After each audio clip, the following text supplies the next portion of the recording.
नमस्कार, मैं हूं रत्ना और आप देख रहे हैं सी न्यूज भारत। आइए रुक करते उत्तर प्रदेश बुलेटिन की ओर। बात होगी जौनपुर की, जहां मोबाइल विज्ञान प्रदर्शनी का आयोजन किया गया। इसके साथ बात होगी सीतापुर की, जहां महमूदपुर में बने सामुदायिक शौचालय की स्थिति बेहद चिंताजनक है। तमाम खबरों पर विस्तार से चर्चा करेंगे। औरैया जनपद के मुरादगंज ओवरब्रिज के पास देर शाम तेज रफ्तार कार अनियंत्रित होकर दुर्घटनाग्रस्त हो गई, जिसमें 3 युवक गंभीर रूप से घायल हो गए। स्थानीय लोगों की मदद से घायलों को सामुदायिक स्वास्थ्य केंद्र अजीतमल पहुंचाया गया, जहां राहुल पुत्र शिवराम को मृत घोषित कर दिया गया। अन्य 2 घायल प्रतीक और अमन प्रताप सिंह का उपचार जारी है। प्रतीक को गंभीर हालत में सैफई मेडिकल कॉलेज रेफर किया गया। बताया गया कि राहुल और प्रतीक मौसेरे भाई थे और कानपुर से कार खरीद कर गाँव लौट रहे थे। हादसे की सूचना पर पुलिस ने शव को कब्जे में लेकर पोस्टमार्टम के लिए और जांच शुरू कर दी है। औरैया से सी न्यूज संवाददाता राजेश मिश्रा की रिपोर्ट। पयागपुर में मुख्य चिकित्सा अधिकारी बहराइच डॉक्टर संजय शर्मा ने पयागपुर सामुदायिक स्वास्थ्य केंद्र का औचक निरीक्षण किया, जिसमें 3 चिकित्सक और 3 पैरा मेडिकल स्टाफ बिना सूचना अनुपस्थित पाए गए। सीएमओ ने उनका 1 दिन का वेतन रोकते हुए स्पष्टीकरण तलब किया। निरीक्षण के दौरान ओपीडी, इमरजेंसी दवा वितरण कक्ष, लैब, वार्ड और साफ सफाई व्यवस्था का जायजा लिया गया। डॉक्टर शर्मा ने कहा कि जनता को गुणवत्तापूर्ण स्वास्थ्य सेवाएं सुनिश्चित करना सर्वोच्च प्राथमिकता है और ड्यूटी में लापरवाही बर्दाश्त नहीं की जाएगी। प्रभारी अधीक्षक को रोस्टर का पालन सख्ती से कराने और साफ सफाई, दवाओं, उपकरणों में सुधार के निर्देश दिए। इस कार्रवाई से कर्मचारियों में हड़कंप मचा है, जबकि स्थानीय लोग सीएमओ की सख्ती से सेवाओं में सुधार की उम्मीद जता रहे हैं। बहराइच से सी न्यूज संवाददाता कृष्णचंद्र शुक्ला की रिपोर्ट।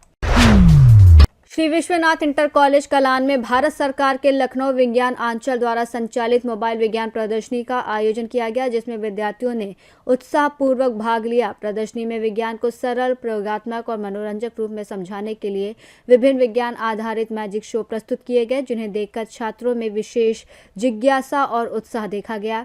रीजनल साइंस सिटी से आए आशु ने प्रदर्शित प्रयोगों के पीछे के वैज्ञानिक कारण स्पष्ट किए और विद्यार्थियों के सवालों का उत्तर दिया। इस अवसर पर प्रधानाचार्य डॉक्टर आशुतोष सिंह, प्रबंधक शशि प्रकाश सिंह, उप प्रधानाचार्य आनंद प्रकाश सिंह सहित अन्य शिक्षक मौजूद रहे और उन्होंने विज्ञान प्रदर्शनी टीम की सराहना की। विद्यालय परिवार ने आशा व्यक्त की कि इस प्रकार की मोबाइल विज्ञान प्रदर्शनी विद्यार्थियों में वैज्ञानिक दृष्टिकोण और नवाचार के प्रति रुचि बढ़ाने में महत्वपूर्ण भूमिका निभाएगी। लखनऊ तो मामला जो है गुणवत्ता कमी आ रही है, कैसे देख रहे हैं, क्या अपील रहेगी लोगों से, किस तरह जागरूक किया? देखिए, एयर क्वालिटी का सीधा संबंध जो है आपके स्वास्थ्य से है, क्योंकि जो भी वायु मौजूद होती है वातावरण में, उसको उसी से हम सांस लेते हैं और जब उस वायु को सांस लेते हैं तो उसमें जो ऑक्सीजन का परसेंटेज होता है वही फेफड़े हमारे निकाल करके जो है वो जो है ब्लड में सर्कुलेट करते हैं, जिससे जो है आगे जो है प्रक्रिया आरंभ होती है। अगर उसका परसेंटेज, जितनी चीज़ हम लेना चाहते हैं, अगर उसका डिफिसिट होकर होता है वातावरण में और हमारे वायु को फेफड़ों में खींचने में, तो वो आगे चल कर के कई गंभीर बीमारियों को जन्म देता है। इसका मतलब है कि एयर पॉल्यूशन अपने आप में एक थ्रेट है जो श्वास से जुड़ा हुआ है। अगर ये श्वास से जुड़ा हुआ है तो जाहिर सी बात है इसको बहुत ही गंभीरता से लेना चाहिए। जितने भी कारक इसके लिए रिस्पॉन्सिबल हैं उनको पर्यावरण के तहत इमीडिएट जो है रोक लगा देनी चाहिए। अगर आप जीवन को बेहतर नहीं बना सकते हैं तो कम से कम आप उसका दुरुपयोग न करें, उसका अत्यधिक दोहन न करें, उनको रोकिए। अब अगर वो शासन के, प्रशासन के तहत से रोके जा सकते हो तो उससे रोकिए, क्योंकि अगर ये वातावरण स्वच्छ नहीं रहेगा तो आने वाले समय में हर व्यक्ति बीमार होगा और सारे व्यक्ति का इलाज कराना न किसी शासन के बस का है न किसी प्रशासन के बस का है। इसलिए ये जिम्मेदारी, नैतिक जिम्मेदारी हर नागरिक की है और शासन प्रशासन की तो है ही है। इसमें सबसे बड़ी चीज़ है पॉलीथीन। पॉलीथीन जो है सबसे बड़ा कारक है और इस जो है पॉल्यूशन के लिए पहाड़ों में बैन हो चुकी है, तो मैदानी क्षेत्रों में भी पॉलीथीन का इस्तेमाल ना के बराबर कर देना चाहिए, क्योंकि आगे चल कर के सबसे ज़्यादा प्रदूषण में यही रिस्पॉन्सिबल होती है, कचरा सारा इकट्ठा करने में, फिर कचरे को फिर बाद में जलाने में। तो पॉलीथीन सबसे मेजर कॉज है। पॉलीप्रोपिलीन में अगर चाय आप पीते हैं तो आगे चल कर के आपको आंतों का कैंसर हो सकता है, क्योंकि उसमें जो प्लास्टिक होता है वो बॉडी में डिफ्यूज़ हो जाता है। प्लास्टिक में अगर आप चीज़ों को ले रहे हैं तो प्लास्टिक मेरा नाम आशु है, मैं रीजनल साइंस सिटी लखनऊ से हूँ। रीजनल साइंस सिटी एक national council of science museum की एक यूनिट है। National council of science museum के अंतर्गत लगभग 26 सेंटर आते हैं। यूपी में केवल एक अकेला ऐसा सेंटर है जो लखनऊ अलीगंज में स्थित है, जिसका नाम है regional science city Lucknow. Regional science city का उद्देश्य केवल ये है कि ग्रामीण क्षेत्र के जनमानस और खासकर छात्रों के लिए मतलब कि ये मोबाइल साइंस एग्जीबिशन चलाई जाती है, जिसका मुख्य केवल एक ही उद्देश्य है कि जो मतलब ग्रामीण क्षेत्र में जो बच्चे हमारे यहाँ साइंस सेंटर पे नहीं जा सकते हैं उनके लिए ये मोबाइल साइंस एग्जीबिशन चलाई जाती है, जिससे बच्चों को विज्ञान के प्रति रुचि उत्पन्न हो। और हमारा उद्देश्य यही है, अगर किसी भी कॉलेज में हम लोग जाते हैं, अगर वहाँ पे 2000 बच्चे हैं, 2000 बच्चों में से अगर 2 बच्चे अगर आगे चल के साइंटिस्ट या बड़ी कहीं साइंटिफिक संस्थान में अगर जाते हैं तो वो हमारे लिए बहुत बड़ी मतलब उपलब्धि होगी। और ये सुल्तानपुर ही नहीं, हमारे लगभग यूपी के 75 जिलों में हमारा भ्रमण ये रहता है। और सुल्तानपुर DIOS की तरफ से उनसे हमारा विचार विमर्श होने के बाद ये डिस्ट्रिक्ट चूज़ किया गया। इसमें से लगभग 13 कॉलेज चुने गए हैं। उनमें से पहला कॉलेज जो है ये श्री विश्वनाथ इंटर कॉलेज है। यहाँ पे हम लोगों ने बच्चों को सारी जानकारियाँ मोबाइल साइंस एग्जीबिशन की। एक सवाल और हमारे हैं जी, एयर क्वालिटी काफ़ी डिस्टर्ब हो रही है, तो ऐसे में क्या जागरूक रहेगी लोगों से, क्या अपील रहेगी आप? जी, एयर क्वालिटी जो लगातार जो है डाउन हो रही है, एयर क्वालिटी जी, इससे बचाव को लेकर तो एक साइंटिस्ट आप है, आपकी भावना क्या है? मतलब कि जैसे हम लोग कहीं कचरा जला देते हैं या कोई चीज़ें अगर जली मतलब खुले में छोड़ देते हैं तो उससे हमारी वायु बहुत प्रदूषित होती है। इससे हमें कचरा नहीं जलाना, उससे कार्बन मोनोऑक्साइड, और कार्बन मोनोऑक्साइड बहुत ख़तरनाक होती है। जैसे हम लोग क्या करते हैं कि आजकल AC का यूज़ करने लगे, सबसे ज़्यादा प्रभाव एयर में उसी का पड़ रहा है, क्योंकि उससे CFC एक गैस निकलती है, वो सबसे ख़तरनाक है। इससे हमें AC का कम से कम यूज़ करना चाहिए, हमें एनवायरनमेंट की एयर का इस्तेमाल करना चाहिए। वही हमारी जी, क्लोरोफ्लोरोकार्बन असाइनमेंट हम लोग की एयर क्वालिटी।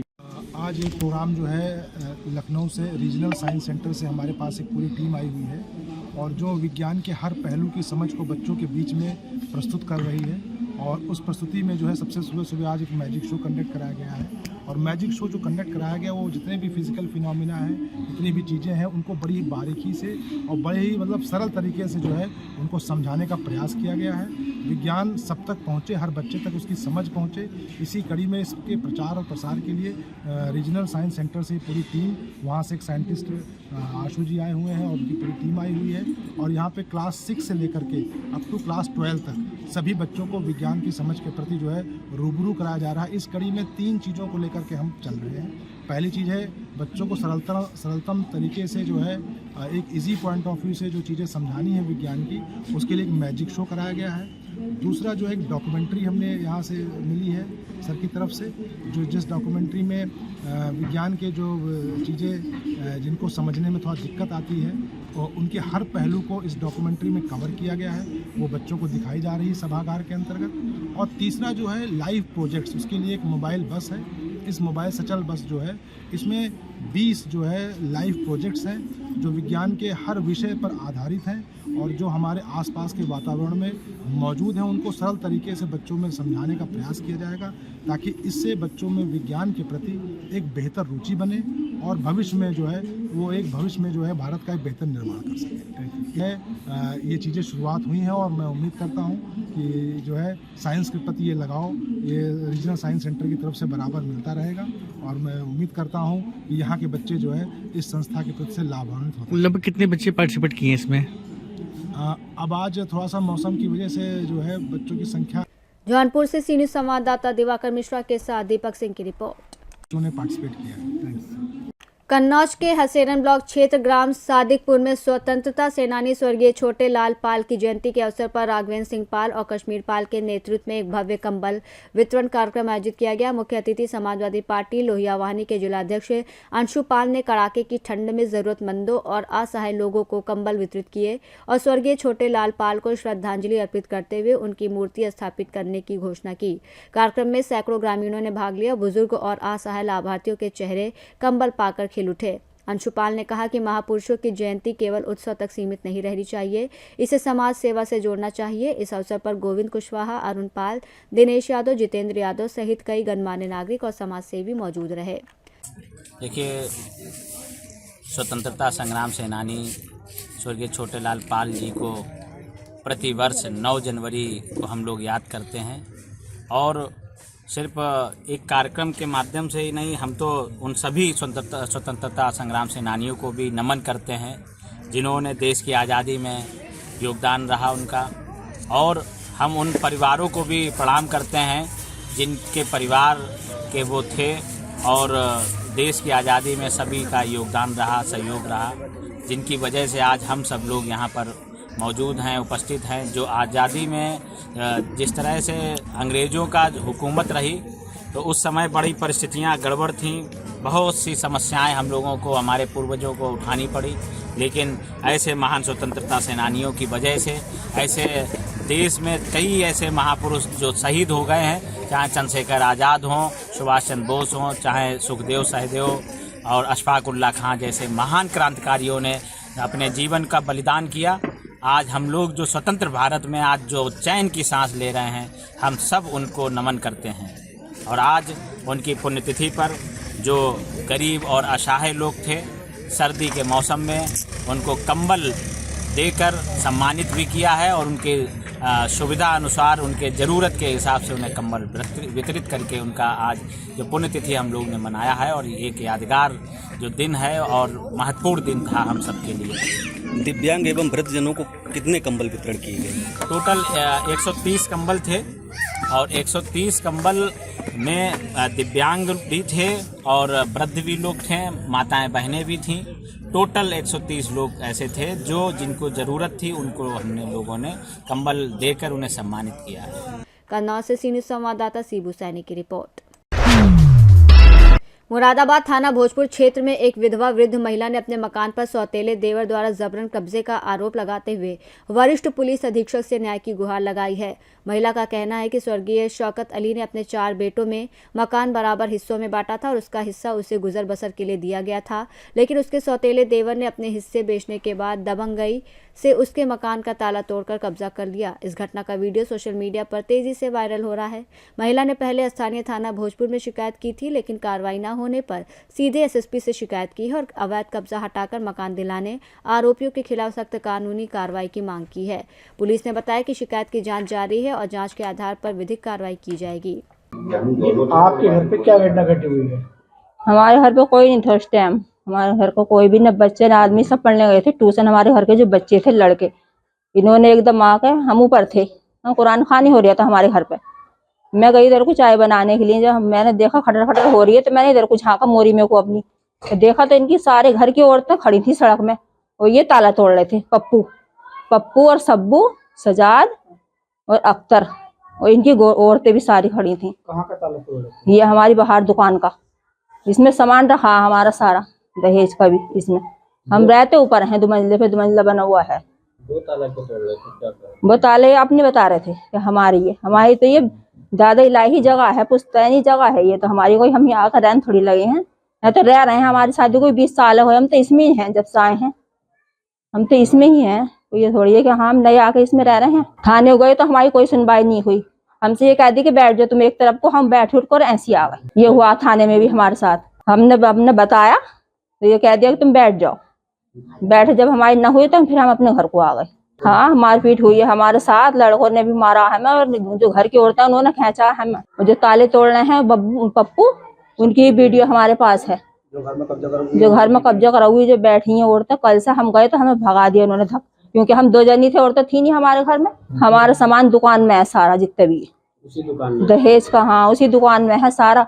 और ऊपर भी हम रहते हैं, हमारे हम भी सोते हैं, बच्चे भी सोते हैं ऊपर। क्या पता, अपना बता रहे हैं इनका ऐसा कैसा हो जाएगा। हमारी जगह हम रह रहे हैं तो ये कह रहे हैं कि हमारी जगह है। ये तो अपनी जगह 8 साल पहले बेच के चले गए हैं ऐसे। हाँ, 8 साल पहले चले गए ये बेच के। अब इनकी नीयत खराब हो रही है। जैसे आप थाने गए थे तो क्या आश्वासन मिला वहाँ से? कुछ भी नहीं मिला हमें तो सर, हमें तो ये कह दिया बैठ जाओ, और हम तो बैठ उठ कर आ गए। कोई मुरादाबाद से सी न्यूज़ संवाददाता जाबिर हुसैन के साथ कैमरामैन नवील अहमद की रिपोर्ट। विकासखंड लहरपुर के महमूदपुर में बने सामुदायिक शौचालय की स्थिति बेहद चिंताजनक है, जहां चारों ओर दीवारों पर लगा मसाला टूट चुका है और पानी की कोई व्यवस्था नहीं है। लाखों रुपए की लागत से बनाए गए इस शौचालय की पाइप और टैंक भी क्षतिग्रस्त हैं, जिससे लोग महिला हो या पुरुष मजबूरी में खुले में शौच करने को मजबूर हैं। यह सामुदायिक शौचालय प्रधानमंत्री और मुख्यमंत्री द्वारा चलाई जा रही योजनाओं की सार्थकता पर सवाल खड़ा करता है, लेकिन अभी तक ब्लॉक के उच्च अधिकारी इस मामले में कोई संज्ञान नहीं ले रहे हैं, जो जाँच का विषय बन गया है। सीतापुर से सी न्यूज़ संवाददाता अंकित की रिपोर्ट। सोनभद्र के अंबेडकर स्टेडियम ओबरा में जिला क्रिकेट एसोसिएशन द्वारा आयोजित अंडर 14 क्रिकेट प्रतियोगिता का फाइनल मुकाबला शाहगंज और अनपरा के बीच खेला गया, जिसमें शाहगंज ने 227 रनों के लक्ष्य का सफल पीछा कर अनपरा को 21.2 ओवर में ऑल आउट कर विजेता ट्रॉफी अपने नाम की। शाहगंज के सुंदरम पांडे ने 29 गेंदों में 73 रनों की विस्फोटक पारी खेली और गेंदबाजी में 4 विकेट लिए, जबकि आदर्श चौबे ने 29 रन बनाए। अनपरा की ओर से देवांश और पीयूष गुप्ता ने उल्लेखनीय प्रदर्शन किया और गेंदबाजी में निखिल और धैर्य ने महत्वपूर्ण विकेट लिए। मैन ऑफ द मैच और बेस्ट बैट्समैन का पुरस्कार सुंदरम पांडे को, जबकि बेस्ट बॉलर का खिताब राजवीर को दिया गया। फाइनल में कई गणमान्य लोग और मुख्य अतिथि मौजूद रहे। सोनभद्र से सी न्यूज़ संवाददाता कुंदन चौधरी की रिपोर्ट। उन्नाव में 14 जनवरी को विशाल साई शोभा यात्रा निकलेगी, जिसका आयोजन संस्थापक सुरेंद्र वर्मा ने प्रेस वार्ता में बताया। यात्रा विशेष बैंड के साथ होगी और इसमें वृंदावन से छोटू महाराज, आचार्य ज्ञानेंद्र आनंद, किशोर गोस्वामी मौजूद रहेंगे और इस अवसर पर राधा कृष्ण मूर्ति की प्राण प्रतिष्ठा का भी कार्यक्रम आयोजित किया जाएगा। उन्नाव से सी न्यूज़ संवाददाता अजय की रिपोर्ट। रांची से औरैया पहुंची वीर बिरसा मुंडा साइक्लोथॉन रैली का स्वागत औरैया जनपद में 4 यूपी बटालियन एनसीसी इटावा द्वारा भव्य तरीके से किया गया, जिसमें एनसीसी कैंडिडेट्स, अधिकारी और स्थानीय नागरिकों ने उत्साहपूर्वक भाग लिया। रैली का उद्देश्य युवाओं में स्वास्थ्य, अनुशासन, राष्ट्र प्रेम और पर्यावरण संरक्षण के प्रति जागरूकता बढ़ाना है। रैली 26 दिसंबर 2025 को रांची से कर्नल अनिल कुमार और कर्नल पीबी शर्मा के नेतृत्व में शुरू हुई और वाराणसी, प्रयागराज, कानपुर होते हुए 9 जनवरी को औरैया पहुंचे, जो सुबह 9 बजे इटावा के लिए रवाना हुई। इसमें 2 अधिकारी, 2 पीआई स्टाफ, 8 लड़कियों और 8 लड़कों के कैडेट्स शामिल थे। औरैया आगमन पर अपर जिलाधिकारी अविनाश चंद्र मौर्य, जिला अग्निशमन अधिकारी तेजवीर सिंह, सुदिति ग्लोबल एकेडमी की डायरेक्टर डॉक्टर नीलम आनंद और प्रिंसिपल कंचन लता तिवारी ने टीम का स्वागत करते हुए उनके प्रयासों की सराहना की और इसे युवाओं को राष्ट्र निर्माण से जोड़ने वाला अभियान बताया। कार्यक्रम में एनसीसी कैंडिडेट्स द्वारा सांस्कृतिक प्रस्तुतियां दी गई और वीर बिरसा मुंडा जी के जीवन, संघर्ष और योगदान पर प्रकाश डाला गया, जिसका समापन राष्ट्रगान के साथ हुआ।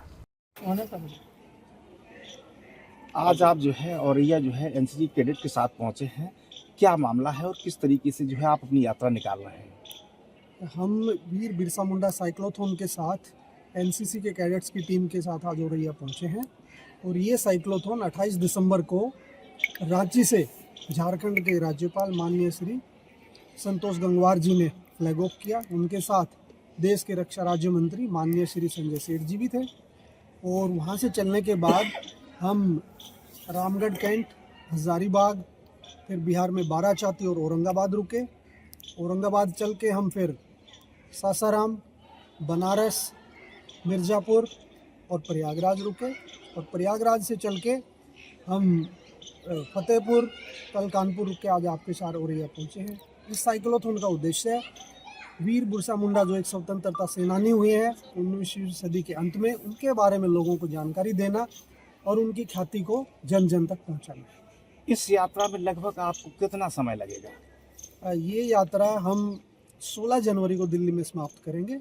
इसमें हम किसी दिन 60 किलोमीटर, किसी दिन 70, आज जैसे हम 106 किलोमीटर चल के यहाँ पे पहुँचे हैं, उस हिसाब से चल रहे हैं।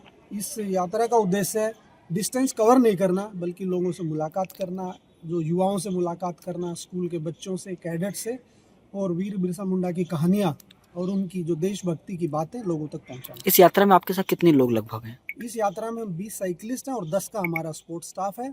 20 साइकिलिस्ट में हम 2 अफसर, 2 जेसीओ, 8 सीनियर विंग के गर्ल कैडेट्स और 8 सीनियर डिवीजन के बॉयज़ कैडेट्स हैं।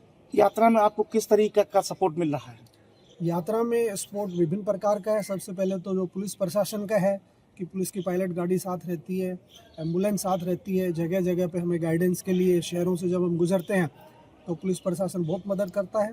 उसी के साथ जो एकेडमिक इंस्टीट्यूट है उनका मदद है और बाकी जो एनसीसी की यूनिट्स हैं रास्ते में या जो सेना का तामझाम है वो भी हमें इसको बखूबी या सुचारू रूप से चलाने में बहुत मदद कर रहा है। औरैया से सी न्यूज़ संवाददाता राजेश की रिपोर्ट। बुलेटिन में फिलहाल इतना ही। देश और दुनिया की तमाम बड़ी खबरों के लिए आप देखते रहिए सी न्यूज़ भारत।